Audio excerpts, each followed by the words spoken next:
Queridos confrades do SEVA, abençoe-nos o Cristo, amigo maior, inconfundível.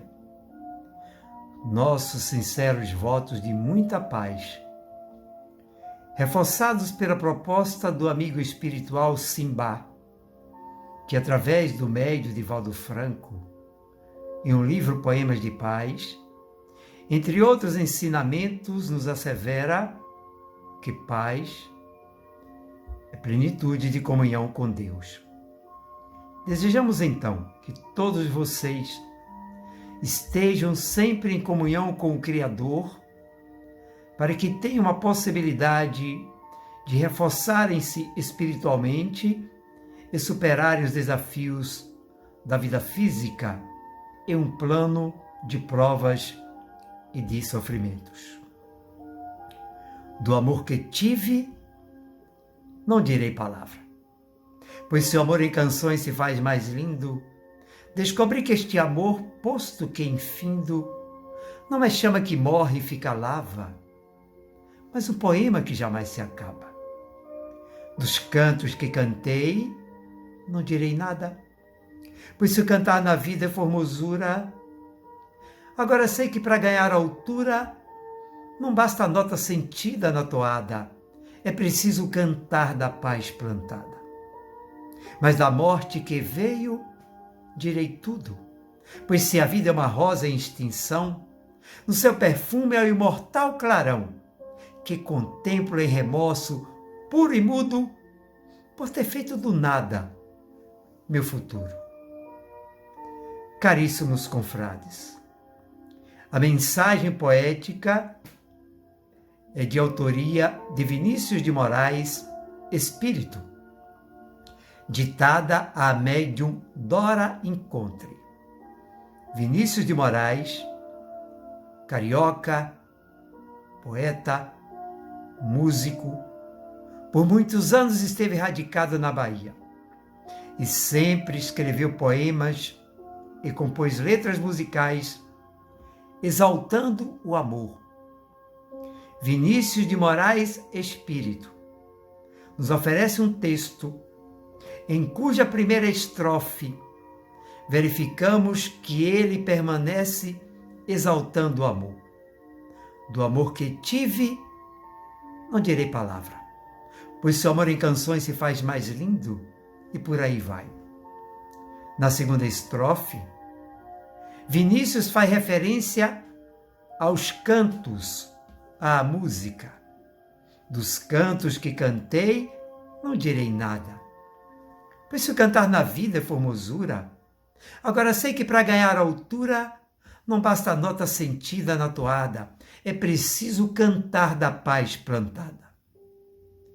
Mas é na terceira e última estrofe que o poeta confessa claramente seu desapontamento com a nova realidade pós-morte. Tudo isso, irmãos, nos dá a entender que, muito embora tenha escrito sobre o amor, cantado o amor, Vinícius de Moraes possivelmente não conseguiu aplicar a sua proposta de amor à vida cotidiana como deveria. E, além do mais, não se voltou ou não deu muita importância à existência da vida espiritual, pois confessa o seu remorso ao tomar consciência de que a vida continua além do portal da morte. É ele que nos diz, é ele que confessa na terceira e última estrofe do seu poema, ditado à médium Dora Encontre. Mas da morte que veio, direi tudo, pois se a vida é uma rosa em extinção, no seu perfume é o imortal clarão, que contemplo em remorso puro e mudo, por ter feito do nada meu futuro. Queridos confrades, Possivelmente não apenas Vinícius de Moraes, mas outros seres tiveram e estão tendo a possibilidade de exaltarem o amor, de cantarem o amor em prosa e verso, mas não dão conta de que, além de exaltarem o amor, é necessário que, através mesmo de atos simples, consigamos aplicar o conceito real, verdadeiro de amor às nossas vidas e às vidas daqueles que convivem conosco. É necessário aplicar o conceito verdadeiro de amor na nossa convivência diária com o próximo, uma vez que todos nós somos irmãos, filhos de um mesmo Pai, mesmo que muitos não assim considerem e achem que o próximo torna-se de repente um adversário a ser vencido, a ser deixado de lado. Muitos cantaram e cantam o amor. Mas nós questionamos.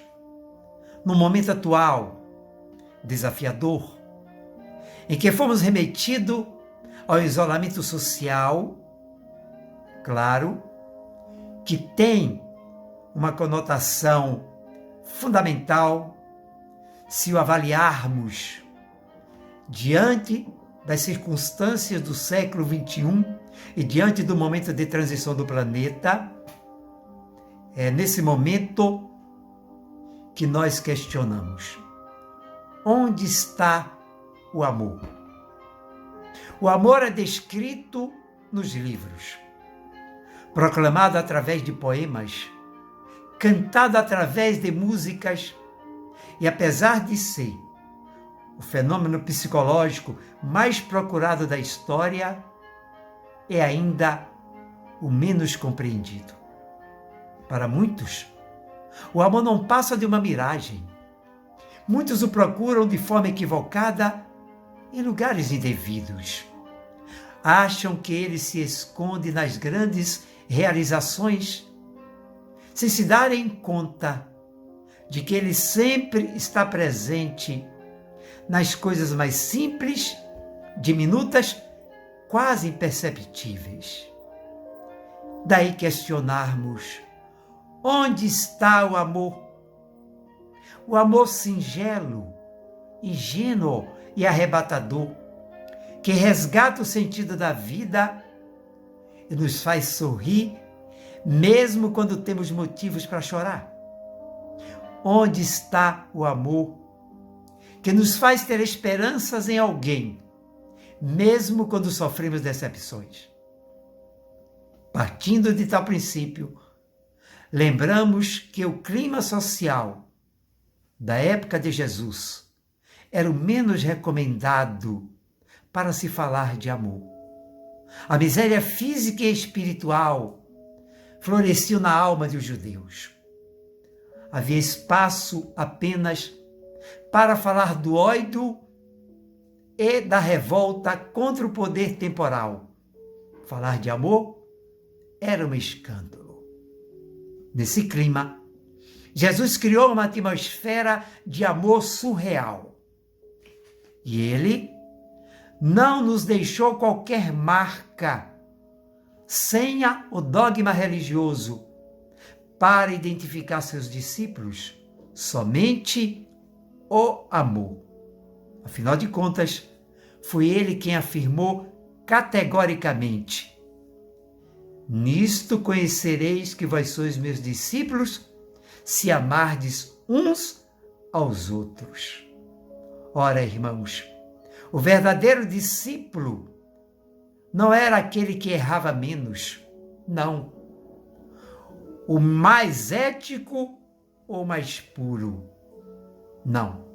Mas aquele que amava, aquele que aprendeu a amar verdadeiramente.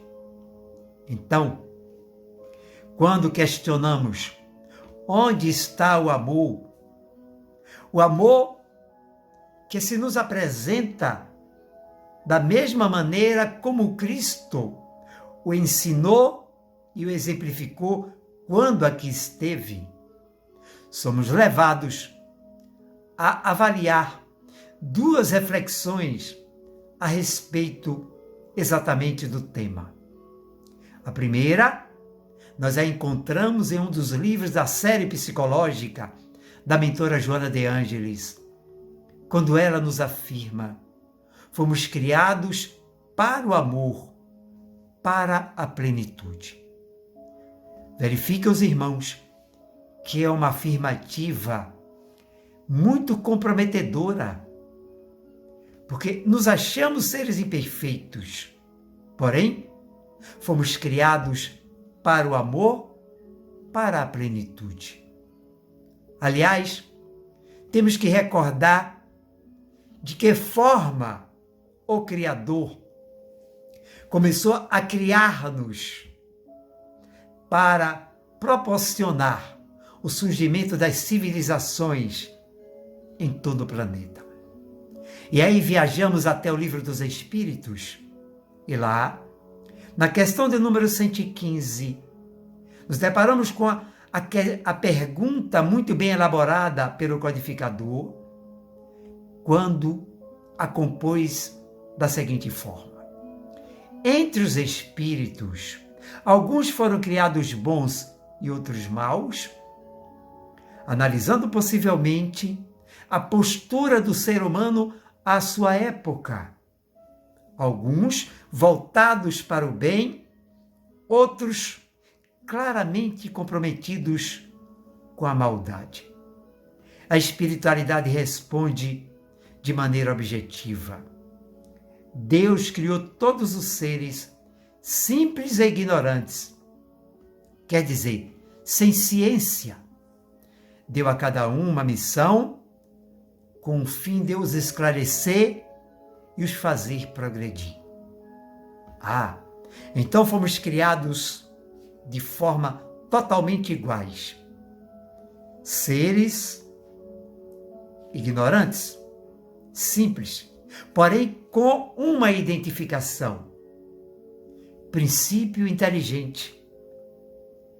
E foi exatamente, ou é exatamente, o princípio inteligente que começa a se desenvolver através de centenas de milhões de anos, atravessando diversas fases: a fase da cristalização, da sensibilidade vegetal, da percepção instintiva animal, até alcançar a consciência e a inteligência humanas, tornando-se a partir daí espíritos, com a capacidade de pensar, raciocinar, comunicar-se, movimentar-se e ter à sua disposição algo que considero perigosíssimo, se não utilizado de forma correta, equilibrada, que se chama livre-arbítrio. A partir daí, dispondo exatamente da consciência e da inteligência, passamos a desenvolver o nosso processo evolutivo através das reencarnações, através das idas e vindas, das quais não nos lembramos. Porém, sempre amparados pela benevolência e pelo amor de um pai que deseja para seus filhos tudo de melhor. Estamos falando sobre o amor. Começamos nos referindo à mensagem poética de Vinícius de Moraes, Espírito, e chegamos à conclusão de que a palavra amar, em nossa linguística, em nossa gramática, é um verbo. E a partir daí, verificamos um dos ensinamentos de Jesus a respeito do assunto que é fundamental. Quando ele nos disse: um novo mandamento vos dou, que vos ameis uns aos outros como eu vos amei. Daí vem uma questão. Onde a novidade de tal mandamento? Porventura, o Evangelho não é, em síntese, a apologia do amor? Mas existe uma novidade na afirmativa de Jesus. A novidade é o modo de amar. Jesus não só prescreveu o amor, mas também a maneira de amar, dizendo: amai-vos como eu vos amei. Ou seja, da mesma forma, da mesma maneira, com a mesma doação, com o mesmo empenho. E é evidente que nós não aprendemos isso até o momento de agora. E devemos lembrar que a vida, em qualquer aspecto que se nos apresente, irmãos, é sempre expressão de amor, mesmo que não concordemos com isso diante de tudo que nos ocorre no momento atual. O amor é atributo inseparável da vida. À medida que ela evolve para planos mais elevados, o amor transcende, assumindo modalidades novas. Então, se a palavra amar é um verbo, o verbo amar tem muitos paradigmas. Por exemplo, a fera ama. Os animais inferiores amam, porém com egoísmo. Neles o amor não brilha em sua pureza. Então, o instinto de conservação próprio e da prole predomina fortemente nos animais. E verificamos resíduos, vestígios desse instinto no ser humano da atualidade. Porque se nós verificarmos as manchetes sangrentas que diariamente chegam até nós, chegaremos facilmente à conclusão que elas não foram geradas por animais inferiores. Não.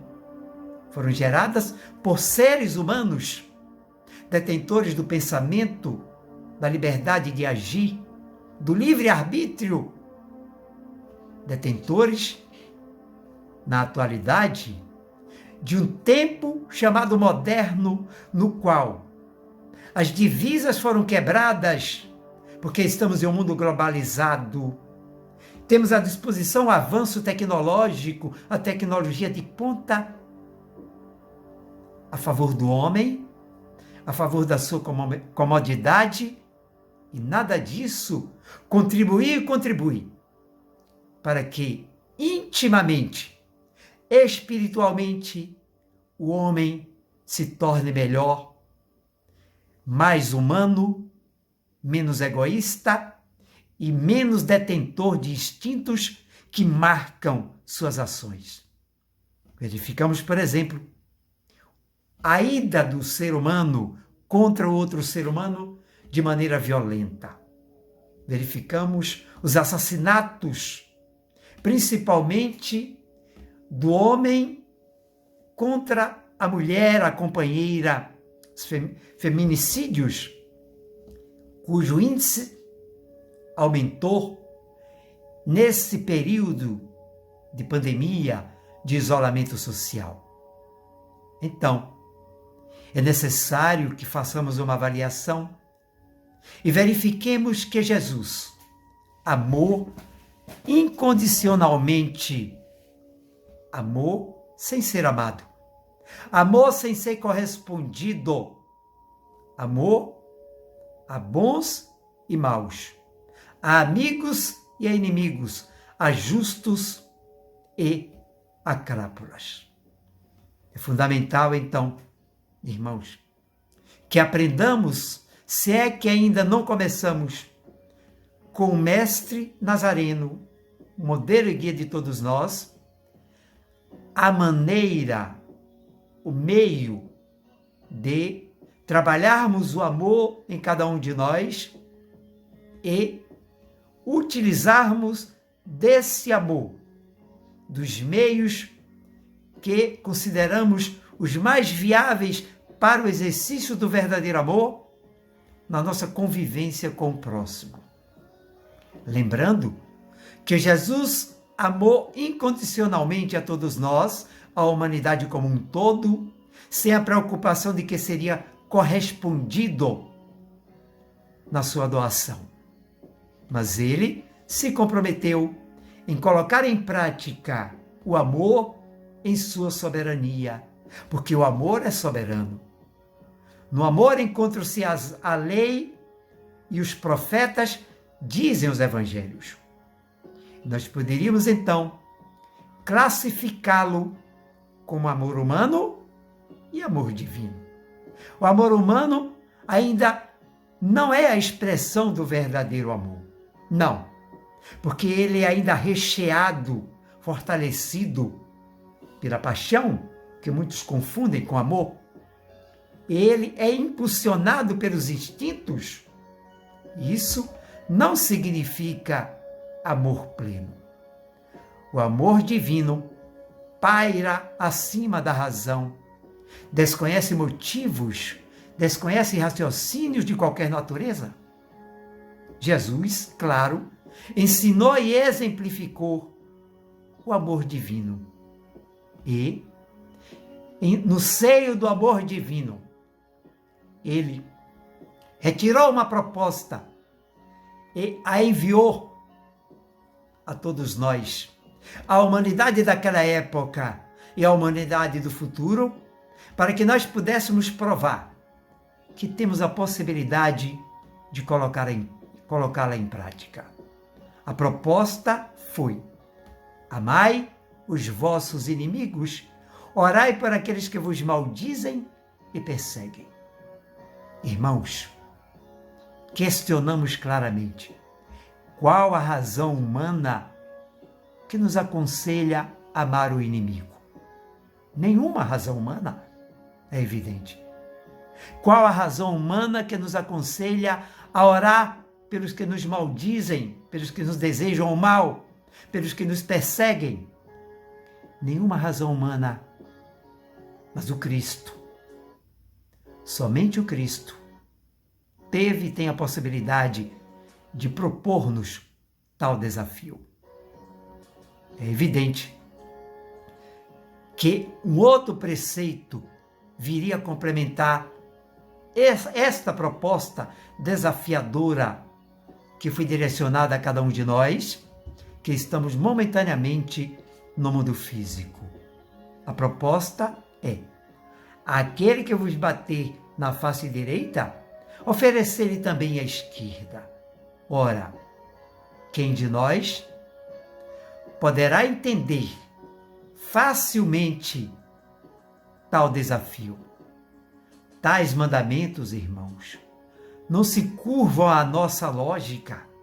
Nós ainda não entendemos, diante das nossas limitações, das nossas inferioridades. A nossa razão não consegue ceder em tais propostas, porque elas são mandamentos do amor, e nós ainda não entendemos o conceito de amor, como ele foi pregado, como ele foi exemplificado pelo Mestre Nazareno.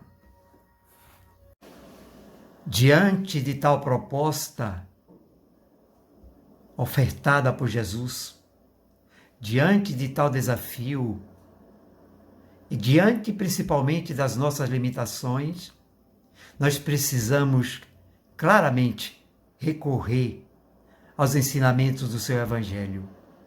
E como nós sabemos, o Evangelho do Cristo serve como sustentáculo para cada um de nós, espíritos temporariamente encarnados em um mundo desafiador e espíritos portadores de imperfeições múltiplas.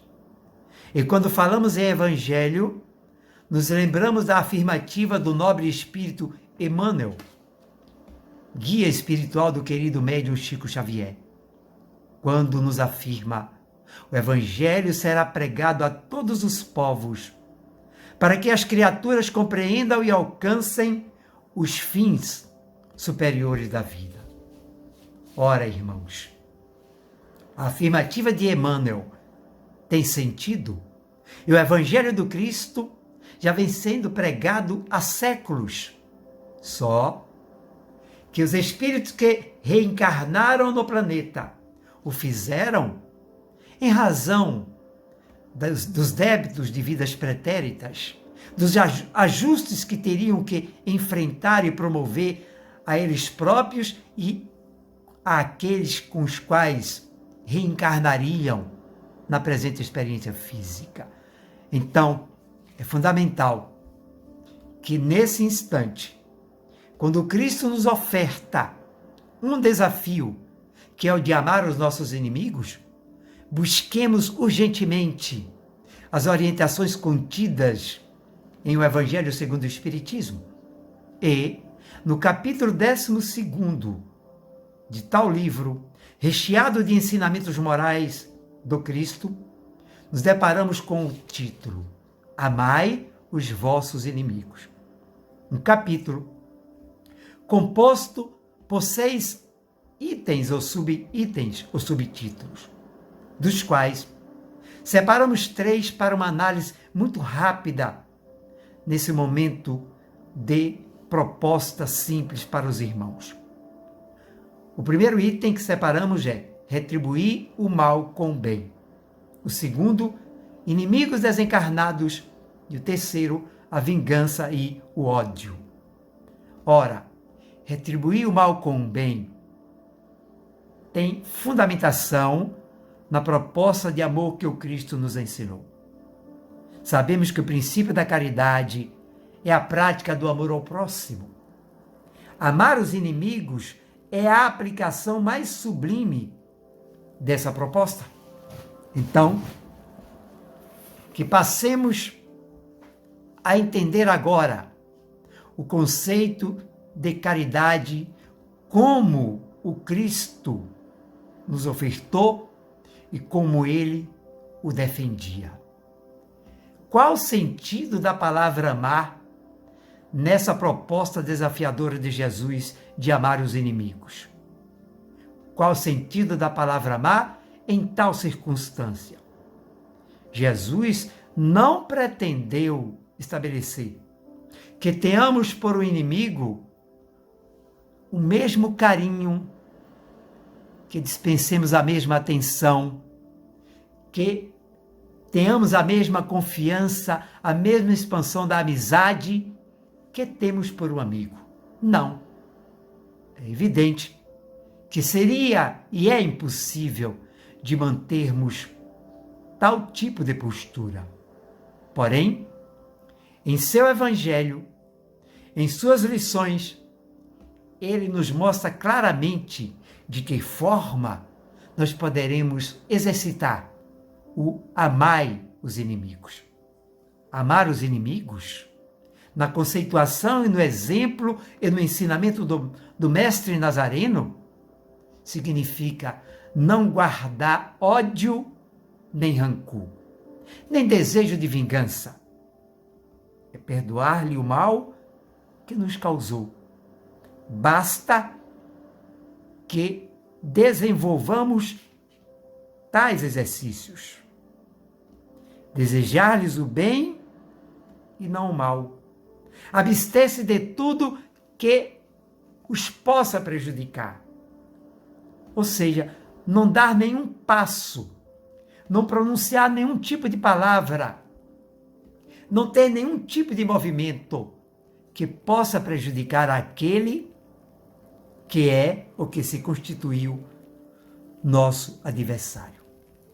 Então, resumindo, retribuir o mal com o bem quanto a tais desdobramentos, porque se a vida continua além da morte, é evidente que os irmãozinhos que aqui estiveram, que aqueles que se constituíram adversários nossos, em despertando no mundo espiritual, mantendo na gravação que o perispírito faz os anseios de vingança, mantendo os sentimentos de rancor, eles desejarão, de qualquer forma, perseguir-nos, encontrar-nos aonde quer que estejamos. Temos então que ter consciência que inimigos desencarnados existem tanto quanto inimigos encarnados.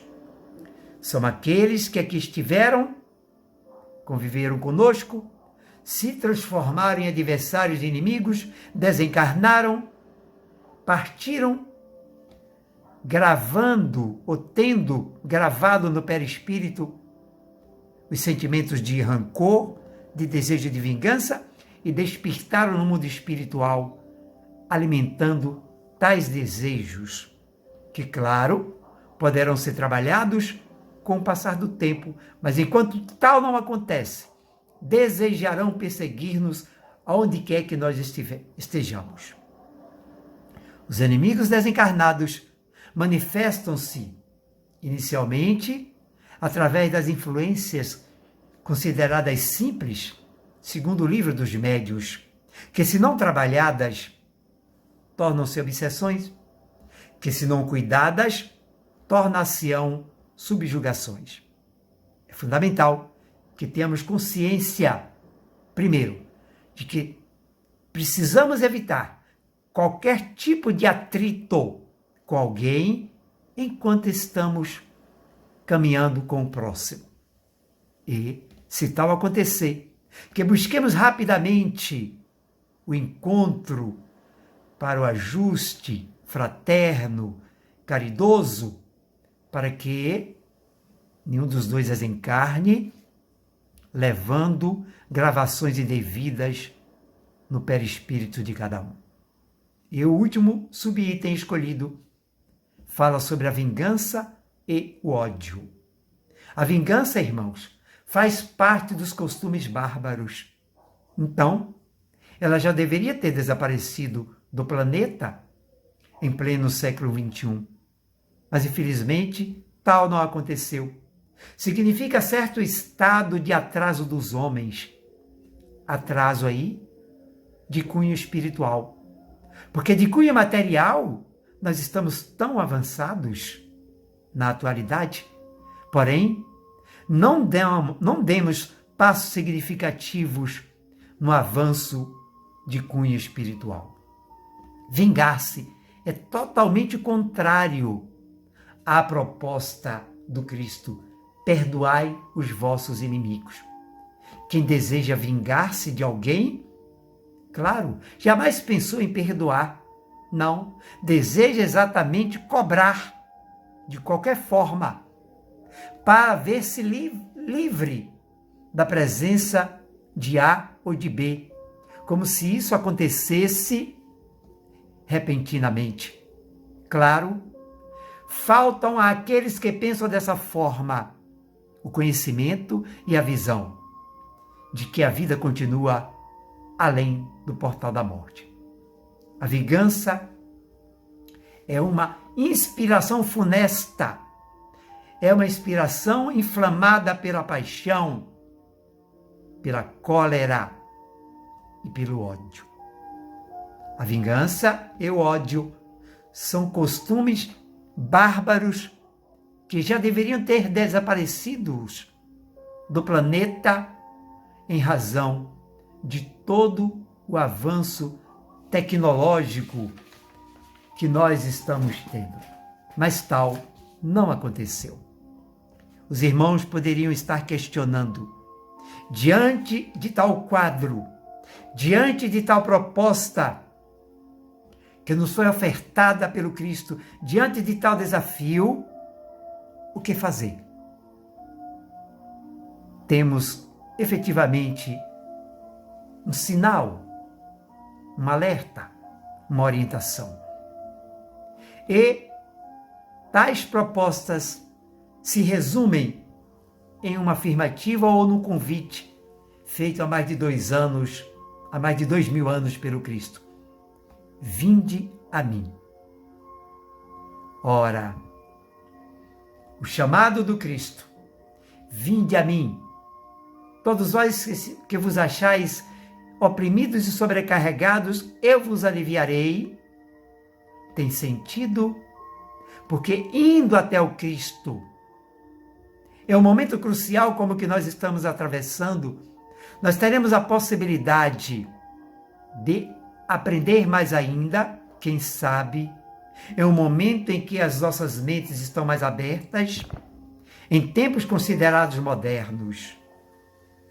Tornar os homens tal como ele é o desejo do Cristo. É evidente que não chegaremos ao seu patamar, mas em aprendendo com ele, nós daremos passos significativos nos degraus evolutivos para os quais fomos criados e que teremos que subi-los mais cedo ou mais tarde. A proposta de vinde a mim não se trata de milagre, não, irmãos, mas ela tem um efeito positivo porque parte de uma lei natural. E essa lei natural é exatamente a lei de amor. O chamamento de Jesus, vinde a mim, é então o apelo de amor. O vinde a mim significa, portanto, ide vós, ide uns aos outros, amai-vos mutuamente. Tudo isso parece paradoxal, mas não é. É desafiador. Será um sacrifício para cada um que desejar implementar isso à própria vida. E o mundo tem mostrado isso. Que nós estamos dando muita importância aos ensinamentos do Cristo e não poderemos, nesse momento crucial, esquecer tal convite. Vemos em cada irmão, ainda, infelizmente, um competidor a aniquilar, um inimigo a ser vencido. E enquanto procedermos assim, nós iremos a cada dia convivendo com as nossas dores, as nossas aflições e sem saber qual ou quais os motivos, onde estão as fontes de tais sofrimentos, de tais agruras. Amai os vossos inimigos, irmãos. Faz parte da solidariedade e da fraternidade universais. Neste momento crucial de isolamento social, que nos convocou a uma reflexão, tenhamos a possibilidade de analisar friamente que não há como negar seu amor, a realidade mais pungente da vida de cada um. O amor irradia-se de Deus e vitaliza o universo, mantendo as leis que produzem o equilíbrio. Ele está presente em tudo que é criação do Pai de infinita bondade. Por largos tempos, ainda enfrentaremos na Terra, irmãos, a problemática do erro e da criminalidade, até que o ser humano, em sua individualidade, promova transformações para que tais transformações venham em um ritmo de coletividade. O processo de evolução faz-se lento nas faixas inferiores do desenvolvimento da consciência, porque não estamos ainda muito preocupados com o lado espiritual de cada um de nós. Os bons e os maus caminham juntos nos dias atuais, na condição de aprendizes. Cada vez mais temos a possibilidade de aprender. Porém, somente o amor, como medida terapêutica, possui solução para as agressões do mal. Jesus sintetizou todo o código da sua doutrina no amor. No amor a Deus, no amor ao próximo, no amor a si mesmo. Sabem por quê? Porque amar é ainda o grande desafio para cada um de nós. Então, amor-terapia, eis a proposta de Jesus, que nós precisamos aderir a ela urgentemente, enquanto ainda temos tempo na vida física, porque é exatamente quando o espírito está reencarnado que tem a possibilidade de avançar, de progredir, de corrigir-se, enfim, de ajustar-se. Partindo de tal princípio, desejamos que todos vocês, caríssimos irmãos do SEVA, estejam comprometidos com a proposta do amor que o Cristo nos ofertou e que já estejam aprendendo a amar verdadeiramente tanto aos amigos, através do conceito pleno da palavra amor, quanto e principalmente aos inimigos. Inimigos de vidas pretéritas que surgem agora, não por obra do acaso. Inimigos que reencarnam no seio familiar, desafiando-nos, e para os quais temos que ter paciência, equilíbrio e termos como arma principal o Evangelho libertador do Mestre Nazareno. Em meio a todos esses desafios, que temos a possibilidade de agradecer pela bênção da vida, pela oportunidade reencarnatória, pela doutrina espírita, como consolador prometido pelo Cristo a nos orientar, farol que é a iluminar nossa caminhada, e que possamos agradecer, quem sabe, afirmando que eu faça o bem, e de tal modo faça que ninguém sabe o quanto me custou. Senhor, espero de ti mais esta graça, que eu seja bom sem parecer que eu sou, que o pouco que me des me satisfaça, e se do pouco mesmo algum sobrou, que eu leve esta migalha da desgraça inesperadamente penetrou. Que a minha mesa mais tenha um talher que seja, para o pobre faminto que vier, que eu transponha tropeços, embaraços, que eu não coma sozinho o pão que possa ser partido por mim em 2 pedaços. Luz e paz para todos.